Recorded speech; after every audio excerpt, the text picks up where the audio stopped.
O Senhor esteja convosco, e Ele está no meio de nós. Proclamação do Evangelho de Jesus Cristo segundo Marcos. Glória a vós, Senhor. Naquele tempo, disse Jesus a seus discípulos: cuidado, ficai atentos, porque não sabeis quando chegará o momento. É como um homem que, ao partir para o estrangeiro, deixou sua casa sob a responsabilidade de seus empregados, distribuindo a cada um sua tarefa, e mandou o porteiro ficar vigiando. Vigiai, portanto, porque não sabeis quando o dono da casa vem, à tarde, à meia-noite, de madrugada ou ao amanhecer, para que não suceda que, vindo de repente, ele vos encontre dormindo. O que vos digo, digo a todos: vigiai. Palavra da salvação. Glória a vós, Senhor. Vocês podem se acomodar, por favor. Nós estamos iniciando hoje o tempo do Advento, esse tempo que nos prepara para o Natal. Tal é a importância do Natal, que o tempo que o antecede é o Advento, é o tempo da preparação. Com todas as suas características, liturgicamente, a primeira vela da coroa do Advento está acesa. Ela vai marcando para nós as semanas que nós vamos celebrar. Como eu disse a vocês, hoje nós já começamos a leitura de Marcos. Hoje não foi o Evangelho de Mateus, mas foi o Evangelho de Marcos, porque hoje também nós iniciamos um novo ano litúrgico e todo o ano seremos acompanhados pelo Evangelho de São Marcos. Então, quando a gente pensa nesse tempo do Advento, nós temos duas dimensões importantes que precisam ser sublinhadas. A primeira dimensão é aquela histórica. Nós estamos nos preparando para celebraremos durante as semanas do Advento a memória da encarnação. Jesus se encarnou, assumiu nossa condição humana e Ele nasceu. Então, durante o Advento a gente vai prestar atenção nesse fato do amor de Deus. Ouvimos a belíssima leitura, a belíssima primeira leitura de hoje. Somos obras das mãos de Deus. E tal é a beleza dessa obra, que Ele pediu, Ele quis, Ele desejou que o seu Filho assumisse a nossa condição. Ele se encarnou e Ele nasce. E o Advento então nos coloca depois dentro do Natal, o evento do nascimento.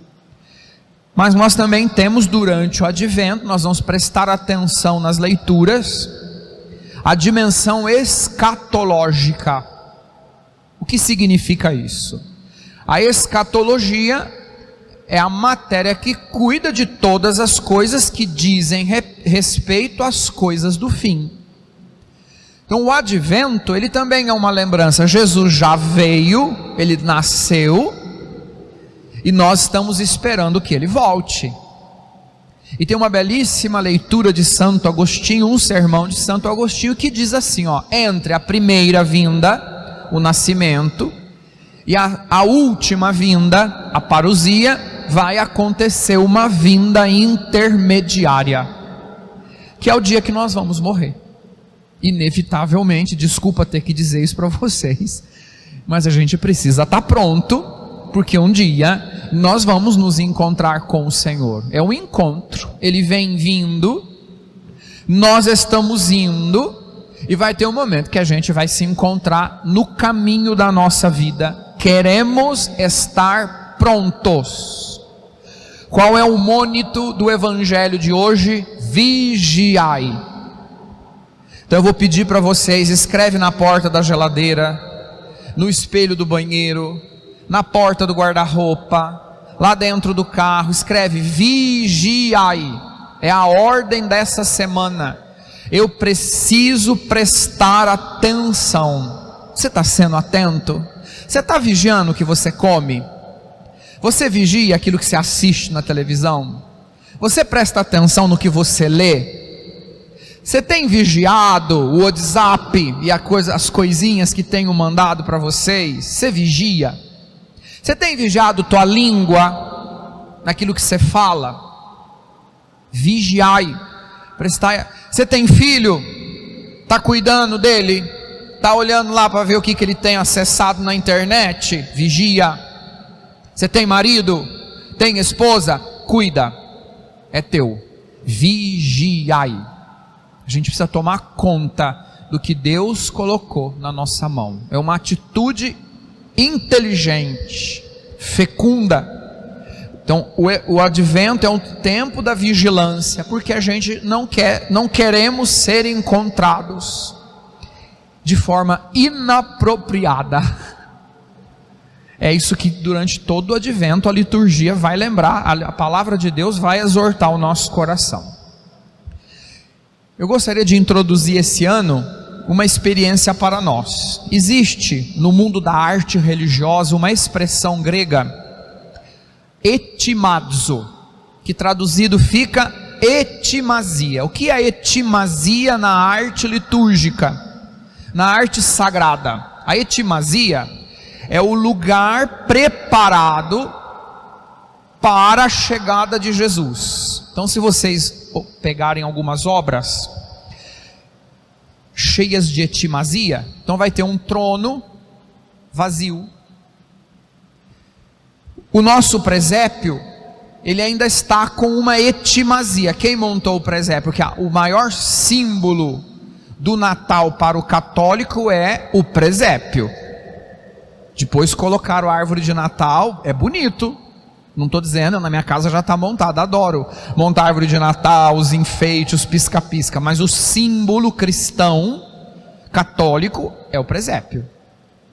Então lá no nosso presépio tem uma etimasia durante o advento. Qual é a etimasia do nosso presépio? O lugar do menino Jesus está vazio, ele não está lá ainda. Você montou o presépio, mas você não pode pôr o menino Jesus lá ainda, ele não nasceu, está esperando, né? Está vazio. Nós precisamos durante o advento prestar atenção, vigiar, para que exista uma etimasia no nosso coração. O nosso coração está pronto, esperando que o Senhor tome o lugar dele no nosso coração. Então que o advento seja essa etimasia. Eu estava lendo alguns textos essa semana, pensando nessa primeira semana, né? E tivemos ali alguns autores me deram uma ideia da gente escrever. Vou fazer uma proposta para vocês, né? Sabe lá no presépio, onde tem o lugarzinho de Jesus ainda vazio, escreve assim, ó: vinde Senhor Jesus, coloca lá. Você não tem o presépio, você montou tua árvore de Natal, então escreve lá, vinde Senhor Jesus, coloca lá na tua árvore de Natal. Coloca na porta da tua casa, vinde Senhor Jesus. Vamos fazer essa etimasia, né, para as pessoas perceberem que somos católicos, somos cristãos, estamos esperando o Senhor da nossa vida. Então a pergunta fica no ar, né? Nós estamos vigiando? O nosso coração realmente está num comportamento de espera? Porque às vezes a gente se confunde um pouco com esse tempo, hein?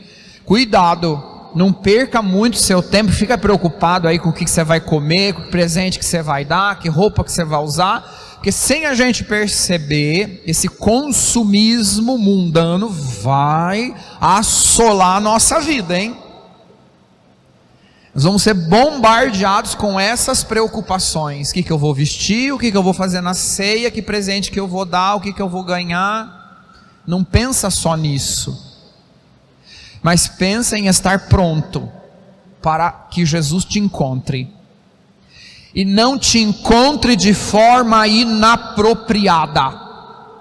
Por isso, vigiai, vinde Senhor Jesus.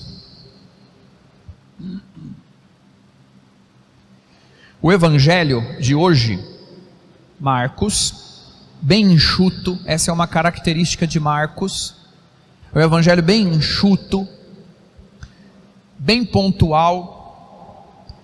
Marcos não fica dando voltas, né, mas ele atinge o objetivo de forma muito rápida. Ele também tem, de forma muito enxuta, essa linguagem, né, apocalíptica, porque ele está falando das coisas que dizem respeito ao fim, que ainda irão acontecer, vão acontecer na nossa vida, na vida de todo mundo, coisas que estão acontecendo na vida da humanidade nesse momento, hein? Nenhum momento foi tão urgente a gente gritar: vinde Senhor Jesus, só Ele pode nos salvar, dessa confusão que a gente tem vivido, dessa falta de informação, desse desserviço, dessa comunicação cruzada, que não está servindo muito para nosso crescimento, né? Porque nos deixa angustiados, preocupados, desinformados. Não temos tido, né? Tem muita gente falando muita coisa, e a gente não sabe onde confiar, onde colocar a confiança nossa. Então, a nossa confiança a gente coloca em Deus. Está acontecendo muita coisa ainda, hein? A nossa confiança a gente coloca em Deus, a gente espera em Deus. E o evangelho de Marcos hoje ele fala, né, de coisas de um tempo futuro, mas essa é uma característica desse texto aqui de Marcos. É um tempo futuro, mas não muito distante, não é muito longe, hein? Porque podemos pensar na parousia como uma coisa muito longa que não aconteceu ainda, mas a vinda do Senhor na nossa vida não é um futuro muito distante, né? Está dentro do limite da nossa vida, dos nossos anos, da nossa idade, do nosso encontro com Ele, que vai ser antes desse segundo retorno dele, não muito distante. Então olha, em todos os tempos, nós vamos ter que enfrentar problemas.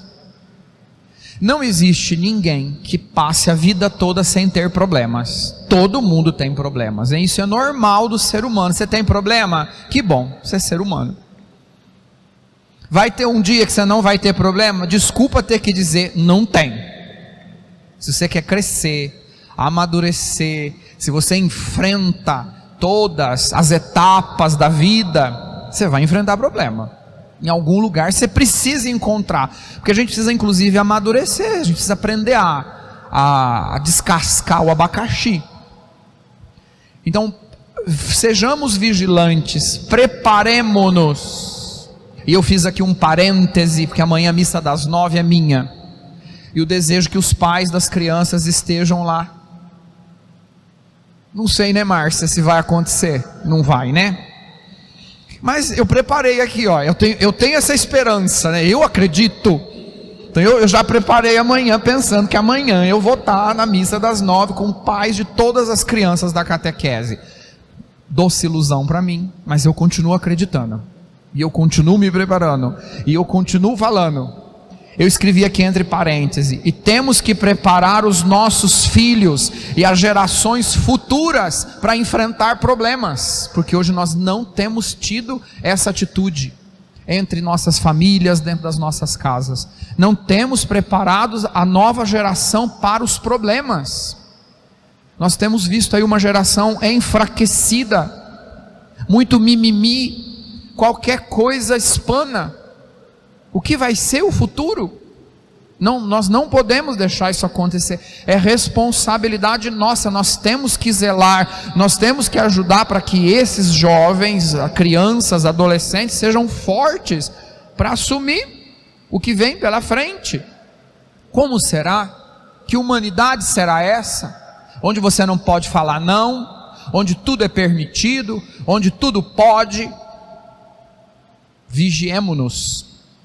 E vigiemos os herdeiros desse tempo que a gente está vivendo aqui.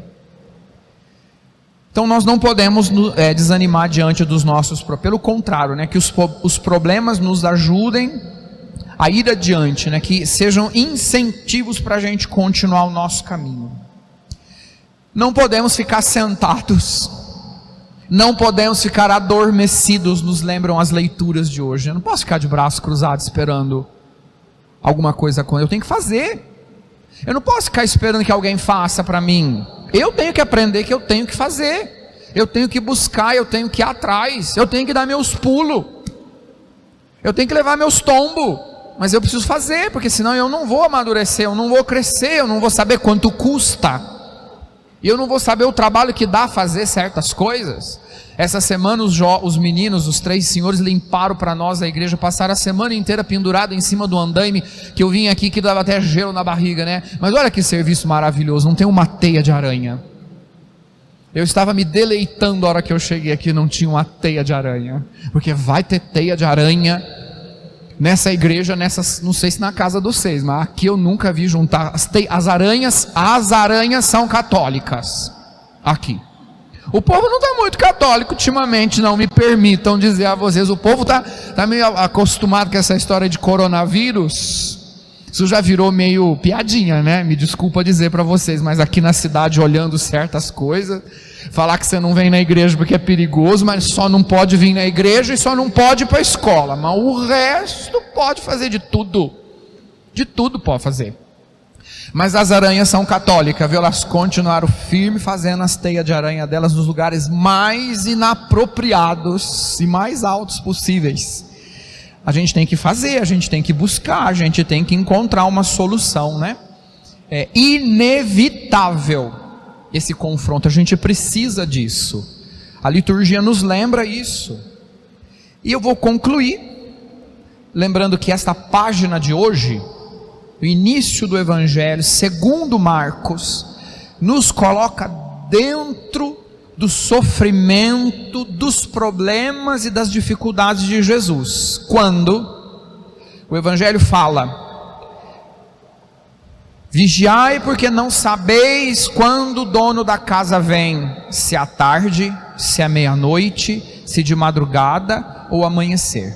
Marcos está fazendo menção aos 4 momentos difíceis da vida da paixão de Jesus. O capítulo seguinte dessa página de hoje vai colocar os apóstolos, os discípulos e de Jesus na sua paixão, né? Quando de noite os discípulos dormiram e não vigiaram com ele, quando à meia-noite todos fugiram e deixaram Jesus sozinho no Getsêmani, suando sangue, agonizando de tristeza, ao canto do galo, quando Pedro nega Jesus 3 vezes, e quando surge a manhã do dia em que Jesus sozinho vai ter que enfrentar a sua condenação, e nem por isso ele deixou de fazer a parte dele. Se tivesse que fazer, faria de novo. É que o Evangelho, que essas leituras, essas ideias, né, essa etimasia que o Evangelho e o Advento nos propõe, nos ajude a chegarmos na noite de Natal e realmente termos para Jesus um lugar pronto no nosso coração. Creio em Deus Pai Todo-Poderoso,